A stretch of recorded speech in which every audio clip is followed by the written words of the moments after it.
that was not the text I had planned for you to read. I don't know what you read, but that was really good. Good job. Because that had nothing to do with fasting or feasting, but Jesus was flogged. So there you go. Hey, you killed it. You did great. You read the text that we emailed you. I just had the typo. So that's my bad. It was supposed to be about the Last Supper, and Jesus... Spoiler alert, the Last Supper leads to that moment where Jesus gets flogged. Goodness, that's all me. Chloe did everything she was supposed to do. She did fantastic. She read this fun text about Jesus being arrested and tortured. But we're talking about feasting today. And I don't know how you transition that. But this whole series is about this idea of fasting and feasting, these two ancient practices, and looking at these moments where God tells people and instructs them, commands them, compels them to either abstain from eating food for periods of time or to actually enjoy eating food together, and that it is about seeking God together, either in fast or in feast. And our word for the year as a church, something I had been praying about and just identified for us as a church in 2024, was this word together. And as we fast or as we feast, I want us to see that we are seeking Jesus together. It's not just this personal fast or this personal feast time. It is together as one church body.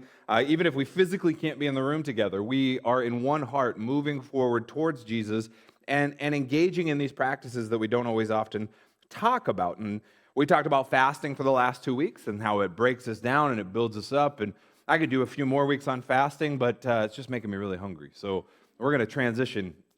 But we'll talk about fasting more in the future weeks and months and seasons to come. And there's a lot in that practice. But I wanted to partner this series with not just what we give up and what we deny ourselves, but that God also wants to do something in building up disciples around a table.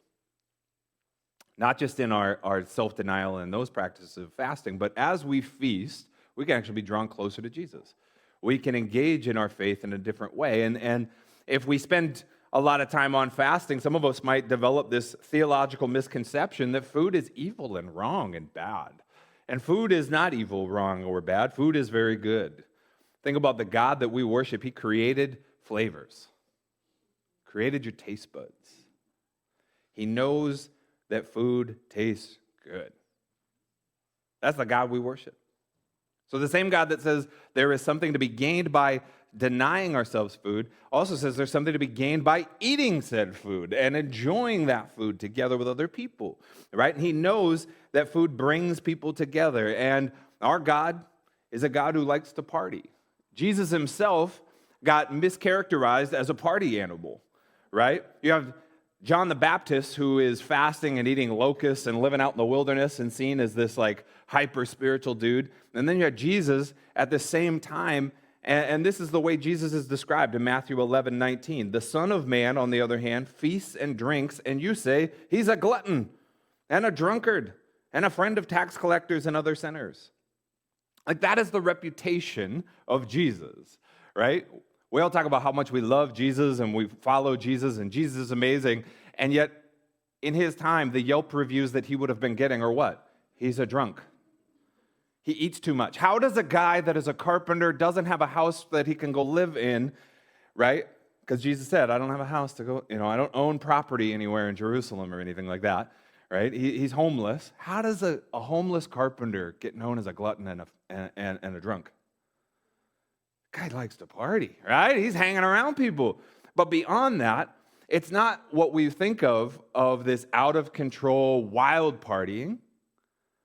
There's this dynamic that takes place around the table, and Jesus understood that as he gathered around other people. He didn't follow into the stereotype of, let's just get out of control. He's not talking about that. When we talk about feasting, we're not talking about being out of control or being a glutton where we overeat to the point where we're just like, oh, I feel gross.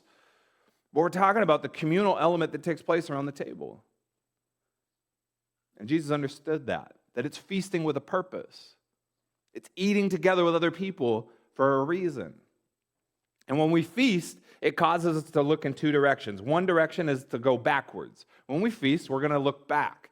And when we feast, we're going to look forwards. And that's what we're going to talk about the next 2 weeks, backwards and forwards. When we eat together, not just eating a meal like in your car on your way to work, but like when we feast with other people, it can cause us to look backwards and discover gratitude, or look forwards and discover joy. And so this week we're going to talk about gratitude and this idea of eating, thinking, and thanking. It's 3 words today: eat, think, thank. Turn to somebody and say, eat, think, thank. Now say it again, but faster. Eat, think, thank. Come on, some of you aren't talking. You're not doing it. I'm watching your lips not move. Eat, think, thank. Come on. Eat, think, thank. That's what we're talking about today. Not just eating, not just thinking, but eat, thinking, and thanking, right? We're eating, thinking, and thanking. And this idea that food, when we feast with other people, causes us to think, reflect, to remember, and that remembering causes us to then be thankful. You ever think about how food transports you to the past? Think about it. When you taste something and it just instantly takes you back to your childhood, right? How many of you can relate to this clip? Let's watch this clip from Ratatouille, Pixar masterpiece. Let's take a clip. Here we go.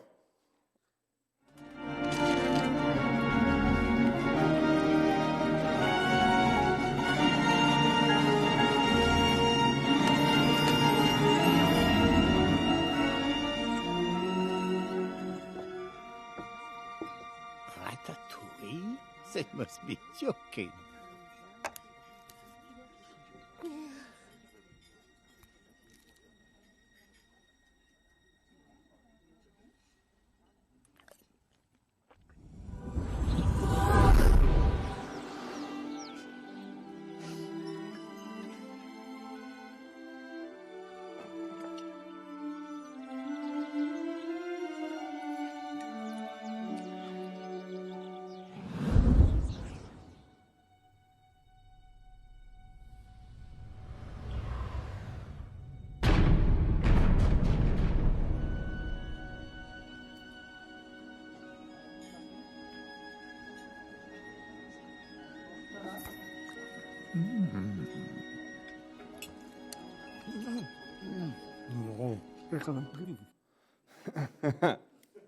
How many of us, if we ate a handful of popcorn, or we sipped whipped cream on top of our cocoa, or ate a strawberry, or dipped our grilled cheese into our tomato soup, would be transported into a memory, a good memory, transported into the past? And God doesn't want us to just eat something and just stay in the past. He wants that memory, that DeLorean moment that takes us to the past, to draw us closer to Him, to stir up a gratitude and a thankfulness that connects us more with God. And so this week we're going to look at Jesus' final feast moment, where He is gathered with the disciples for the Passover meal. And we see this text where Jesus is sitting there, and don't trust the numbers that are on the text, because apparently I've typoed it up. But in the Gospel of Luke, I know it's there. In the Gospel of Luke, I just couldn't tell you where. But somebody after this service is going to tell me the numbers. I won't need them, but you're going to tell me. But in Luke, it records this moment where Jesus gets His disciples together for the Passover feast, and this transformational moment where they look back, but then Jesus takes them and they look forward. And that's where we're digging in for the next 2 weeks. They look back, right? It says in Luke, again, don't judge the numbers. They're fake news. It says, they went off to the city and found everything just as Jesus had said. It does say that in Luke. They went off to the city and found everything just as Jesus had said, and they prepared the Passover meal there. And when the time came, Jesus and the disciples sat down together at the table. They ate this Passover meal. Passover was a meal that was meant for the people of Israel to stop, eat, think about their past, and thank God for what He had done.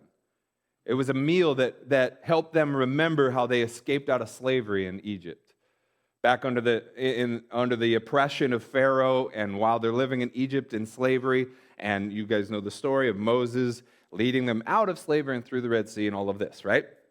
And that catalytic moment where the angel passes over and all the firstborns are killed unless they had the blood of the lamb over their doorposts and things like that, right? That's all in the book of Exodus, and you're familiar with those moments and those stories. If you've never come to church, you still saw it in the Ten Commandments, right? You can picture Charlton Heston. But the Passover meal was this celebration, this feast that they were meant to have every year to do what? To remember, to think about the freedom that God gave them, right? It was a part of the law of Moses. Like, God gave Moses a bunch of laws for the people of Israel, and one of the things that he said is a really important thing, an instruction, a rule for them to follow is what? You need to sit and eat. You need to feast. You need to do this, right? Think of all the laws, if you could give them out to your kids, all the rules that you would give a babysitter before you went out on a date, right? And you gave all the rules, and one of those rules is going to be you need to eat and feast and think and remember. Like, God found that so valuable to them, and we see this in Deuteronomy 16, verse 1. It says, "In honor of the Lord your God, celebrate the Passover each year in the early spring." This is God's instructions for the people of Israel. In honor of the Lord your God, celebrate the Passover each year in the early spring, for that was the month in which the Lord your God brought you out of Egypt by night, so that as long as you live, you will remember the day you departed from Egypt. He's instructing them to take this and do what? To eat so that they will honor God and they will remember where they've come from. So they eat and they're thinking, and what are they supposed to do? They're then supposed to honor God, so they're going to thank God. It's going to lead to this gratitude and this thankfulness of God, thank you for where you've taken us. You took us out of slavery. You took us out of oppression. You took us out of this dark part of our history, brought us into this place of freedom, brought us into the promised land. This is exciting. This is good. This is something God doesn't want the people of Israel to forget. So he tells them, we're going to have a party every year. And at this Passover feast, there are some certain elements there. We're not going to get into every element that was on the table, but just a couple that are mentioned in the text in Deuteronomy 16. One was unleavened bread, right? Just real flat bread, right? Didn't have any yeast in it. It was very flat. It was very bland, so not my kind of party. Some bland, flat bread that even got a little sour, I guess. In Deuteronomy 16:3, it says, eat it. Just eat it. Eat it with bread made without yeast. For 7 days the bread you must eat must be made without yeast, as when you escaped from Egypt in such a hurry. Eat this bread, the bread of suffering. So for 7 days during this feast, like, this isn't just a couple of hours. This is a 7-day party. But it doesn't sound like a very exciting party. Why? Because God is using these flavors to transport them back to a time of remembering what it was like that night when they had to leave. We're not going to take the time and wait for the yeast to make the bread to rise. Nope, we're going to go yeastless, right? And we're going to eat this bread, and it's going to be flat, and it's going to be bland, but we're going to be on the go, and then we're going to use those tastes to remind you of our past. See how God knows your taste buds transport you back to your past. And they're eating this flatbread, and it's reminding them of that night when they had to leave Egypt. And then another element that's on the table there at the Passover feast is a roast lamb, some sort of meat that they would have roasted and eat. And it says in Deuteronomy 16:7, roast the lamb and eat it in the place where the Lamb your God chooses. He puts this lamb on the table. And you picture year after year after year, they're eating this flat bread and this roasted lamb. And as they look at that lamb, what are they being reminded of? They're remembering the blood that was over the doorposts. I mean, think of that image. Like, Dad, what are you doing with right?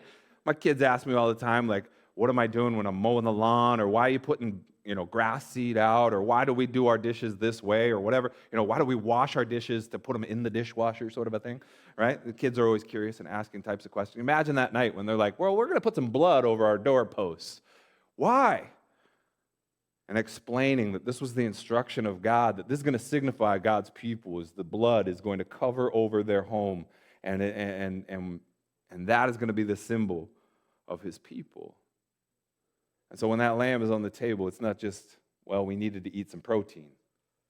It is a symbolic reminder as they eat it of the blood that signified their identity as God's people. Passover is a time for them to eat, to think, and to be thankful for where God has taken them. How many of us need to remember where God has protected us, provided freedom in our captivity?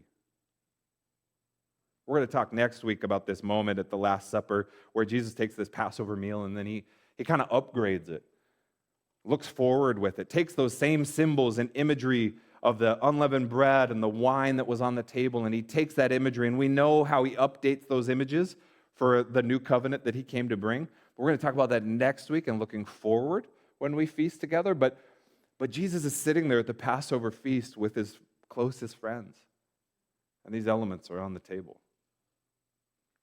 And he's sharing this meal with them so that they would eat and they would think and they would remember and that they would thank God for where they've come from. That we would carve out times where we would feast with other people, not to just eat and fill our stomachs and not to just laugh and talk about how we're mowing our lawns and the Seahawks are terrible and, we're going to birthday parties and it's St. Patrick's Day and we're going to feast, just have a good time. It is about remembering and thinking and thanking God for the journey that he's brought us on. There were other feasts in the Old Testament that God instructed them to do for that same purpose, to remember where God has brought them, to bring honor to God's name, to stir a thankfulness in them, right? There's various feasts that we don't often hear about or celebrate now in our 2024 years. But if you go back and look in Deuteronomy 16, there's more discussion about it. The book of Leviticus, more discussion about these different feasts. And I just found these things fascinating. There's one called the Festival of Harvest, or the Festival of Weeks, right? And this was a time where they would celebrate God's provision for the harvest. In Deuteronomy 16, verses 9 through 11, it says, "Count out 7 weeks from when you first began to cut the grain at the time of harvest. Then celebrate the Festival of Harvest and to honor the Lord your God. Bring him a voluntary offering in proportion to the blessings you have received from him. This is a time to celebrate before the Lord your God at the designated place of worship he will choose for his name to be honored." Like, this was built into their calendar.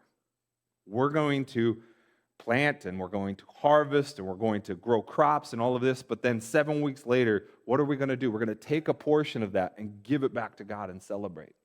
Why? They're not just eating and celebrating just to be fat and happy, but it's to think about, wow, how has God provided for us? It's to be thankful for how God has shown up and provided for them and been present in their journey, and it's a proportionate sacrifice of harvest. But there's this festival that God built into their rhythms. I want you to do this. And it's to be one of joy, and it's to be one of excitement. It's to be one of celebration. It's not a downer to do this. This is a festival, right? And you continue to learn about these festivals, and it's a party. It's a celebration. It's a good time. It's not like, oh, God, I got to give my portion in a harvest. And they're looking at what God has given them, and they're celebrating that. They're looking at what God has provided for them in the harvest that they've had, as big or as small as it is. And what is it doing as they celebrate? It's stirring a gratitude and a thankfulness in them. And a world that is teaching us that we never have enough, how many of us need to start feasting and being thankful for what God has provided for us? In a world that says you need the next, and you need more, and you need the upgrade, and you need the new model, and you need this, and you need that, and you don't have enough, and we're always lacking. We have these poverty mindsets ingrained in us. How many of us need to regularly just be reminded as we eat with others and feast with others, God has provided. I do have what I need. There's another festival that we don't do, but would be interesting to integrate it. But in the book of Leviticus, there's a festival called the Festival of Shelters, or the Festival of Booths. And in Leviticus 23, verse 42 and 43, it describes this festival where they would go, and it was like camping for a week. They would put up these little pop-up shelters, right? And it says, for 7 days, you must live outside in little shelters. I think kids probably loved the Festival of Shelters. Adults are like, okay, right? We're going to have a camp out. They pop up these little shelters, and it says, this will remind each new generation of Israelites that I made their ancestors live in shelters when I rescued them from the land of Egypt. I am the Lord your God. Each year, they're to have a time where they go live in these little pop-up tents, these little shelters, these little booths, and they're celebrating. It's not a drag. It's a good thing. It's a feast. It's a party. It's a celebration. Why? As silly as it may sound, it's disrupting their status quo of just staying in their homes so that they would do what? Let's just have a festival of shelters? No, they're eating and they're drinking and they're partying with each other and they're having a good time with each other so that they will talk with each other and remember this is where we've come from. Our ancestors used to have to live in these things as they navigated the desert to get to freedom. It's disrupting their status quo for a purpose so that they would be grateful for where God has brought them. And if we're living in a time or living in a season right now where we feel like I'm plateaued, I'm stuck, nothing's really changing in my life, how could we feast in a way where it would remind us of the journey that we've been on with God? How we've gone a lot farther than we really thought. That feasting could cause us to stop and think back about where we've come from and see the long transformational journey that Jesus has brought us on. And to be thankful for that journey. We have modern feasts that cause us to think back, don't we? What's the one that you think of right now as I'm talking about it? Come on now. Say it with some gusto. Thanksgiving, right? That was the easy one. I just served that one up for you, right? Thanksgiving, you sit around the table and you do that. What are you thankful for? What are you thankful for? I remember sitting around the Thanksgiving table with some of April's family early on, and everybody's just all mushy-gushy. Whoa, I'm thankful for my family, and I'm thankful for my husband or my wife or my kids, and I'm sitting there as the, troublemaker 20-something that just wanted to buck the system. And I'm like, I'm thankful for Steve Jobs for making iPhones. I was the idiot in my 20s that just wanted to make Thanksgiving a little less sentimental, I guess. I don't know. But Thanksgiving is one of those meals where we stop. We do this. We stop, we think, and we thank. You know how to do this. We just don't do it as often. We save it for November. What other meals come to mind? Birthday dinners. How many of you have birthday traditions where you take somebody out to dinner? Today is St. Patrick's Day, and it is my oldest daughter's birthday, so you can embarrass her when you see her. She turns 13 today. It's very exciting. Oh, wow. Some of you are like, yes, I'm going to start praying for my pastor in a whole new way now. No, Evie's great. We love her, and we're so thankful for her. And 13 years ago, she changed our world, and she's been a blessing, and she is continually a blessing in our lives. But today, when somebody says birthday dinners, it means something special to us because tonight she gets to choose where we go to dinner.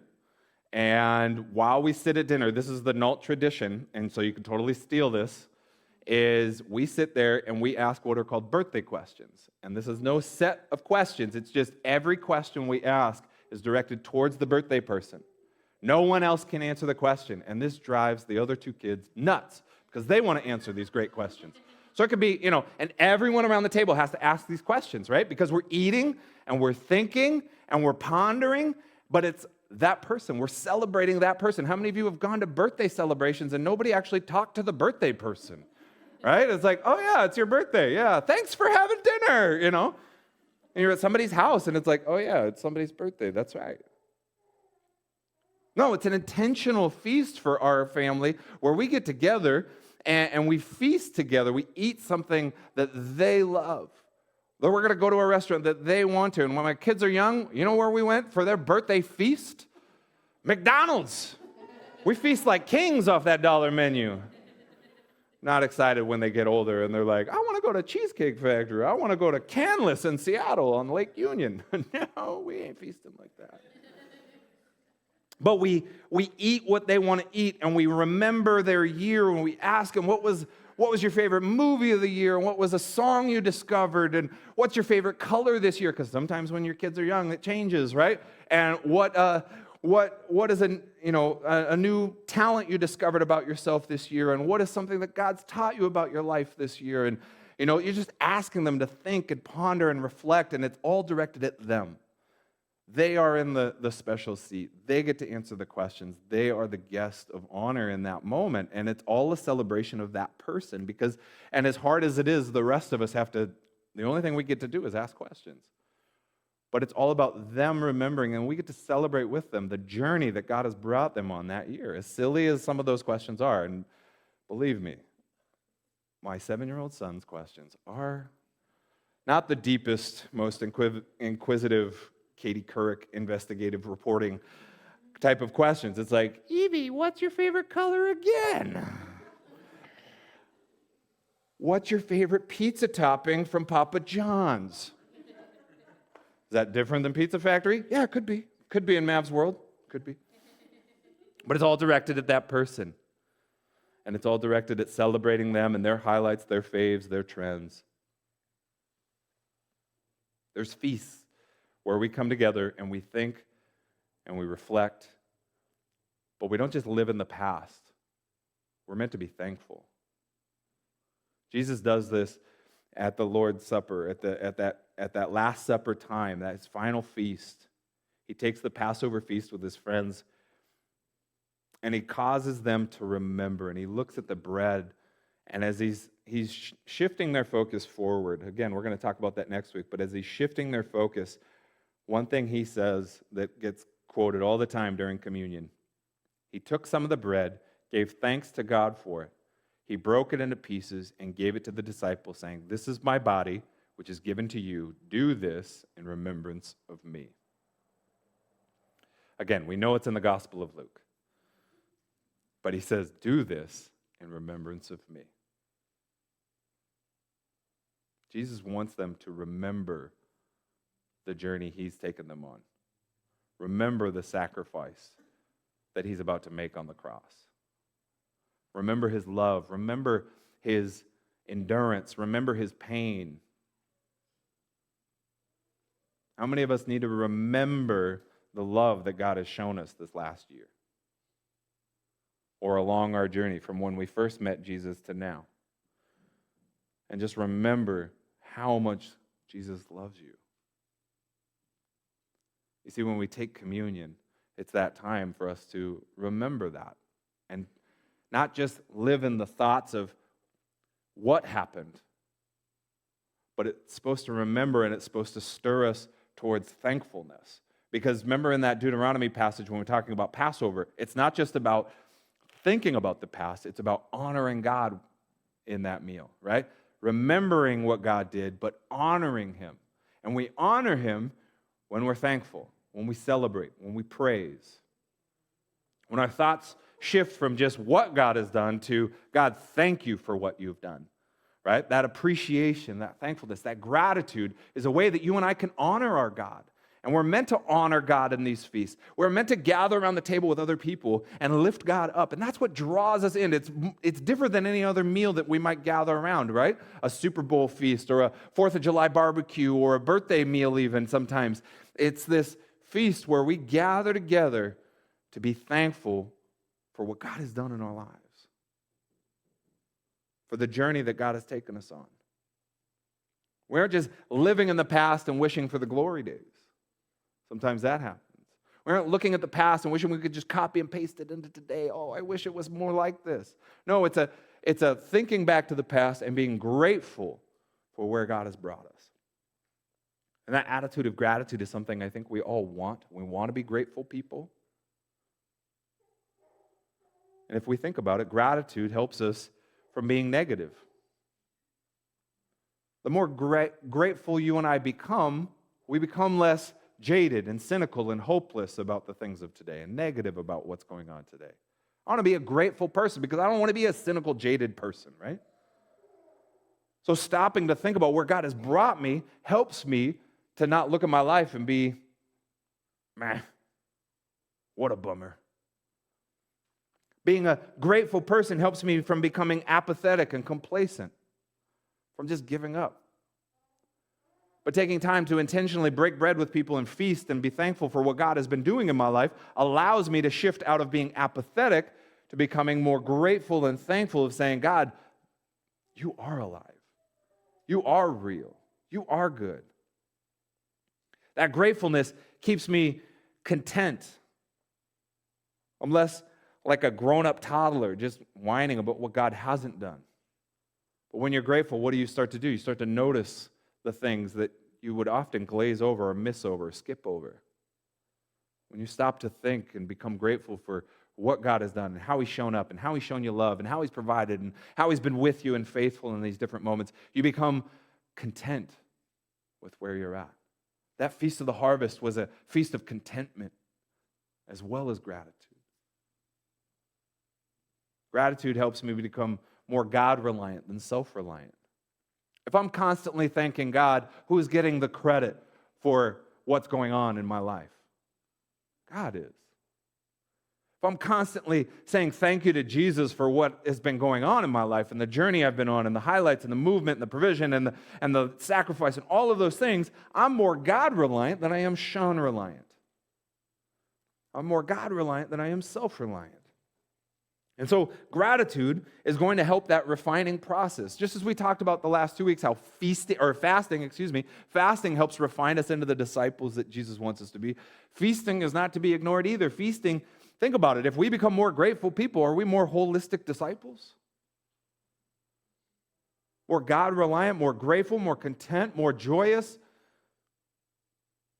more positive, more appreciative? It fosters this relationship. It fosters this closeness with God. I'm not sitting around the table with God angry and cynical and jaded and upset and whining. It's shifting my vision forward. That's what feasting can do. This intentional type of feasting that we're talking about shifts my focus, and it allows me to see God in a different way, to see my life in a different way. And so with that, and we're going to worship here in just a moment to close up our time, but I want to encourage us this week to find time to eat, to think, and to thank. To eat, think, and thank, right? Find time this week to have an intentional feast.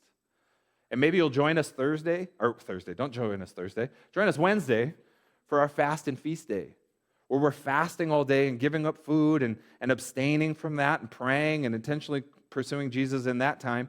But then we've been breaking that fast by feasting together and eating a plethora and a whole spread of food that I don't know how it all goes together, but somehow it comes together beautifully, and we just enjoy this feast together with other people in our church. But it's meant to be done together. But maybe you can't come Wednesday, and that's okay, but finding a time this week to feast. And don't just gorge and don't just eat and drink and be merry, but to truly feast in this manner that we're talking about, where you are caused to think about what's happening in your life, where you've come from, what God has done, how God has been real, how God has shown up, how God has been faithful, how God has showed you love.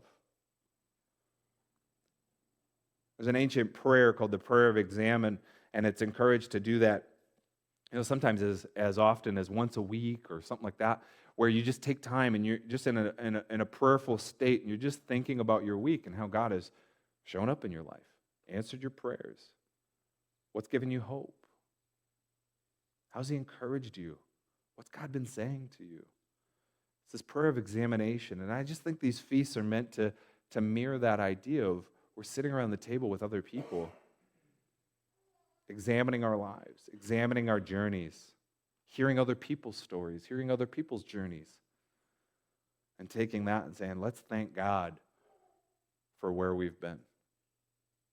Whether you do that on Wednesday with the folks that have been here, and we've seen a good turnout. We've seen about 20 people the last 2 Wednesdays showing up, and we pray, and we worship, and we eat together.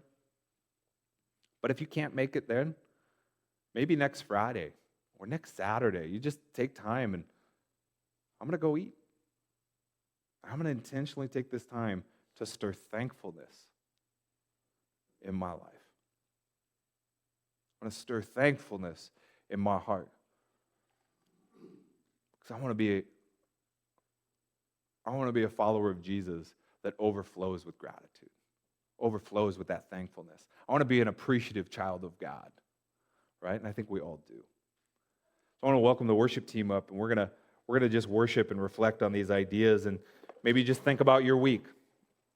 Think about your life and your time and how you can build this rhythm in and find time to do this week. And maybe this time of worship and reflection just kickstarts that idea of, God, help me to remember right now, just begin to remember the journey that we've been on. Church, would you stand with me? I'm going to pray for us, and we're going to worship.